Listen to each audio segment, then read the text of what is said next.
طبعا في ناس هتفتكر ان انا بعمل الفيديو دوت عشان خاطر ايه، اعمل دعايه للابلكيشن اللي انا هتكلم عنه ده. تمام، الفيديو دوت انا عامله يا جماعه لوجه الله، اللي عايز يصدق يصدق واللي مش عايز يصدق براحته خالص.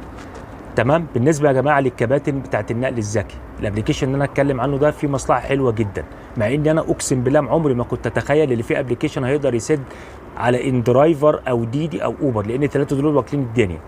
المهم واحد زميلي كده كلمني قال لي اعمل ابلكيشن بولت وانزل اشتغل، عاملين عرض جميل جدا، بعد 10 رحل بينزل لك 1000 جنيه. طبعا انا كده قلت له انا هعمل الابلكيشن، بس انا واثق اللي ولا هينزل لي فلوس، لان اساسا مش هيجي عليه رحل، وانا اساسا نازل ومتاكد من حاجه زي كده. هوبا لقيت اللي انتوا هتشوفوه ده دلوقتي.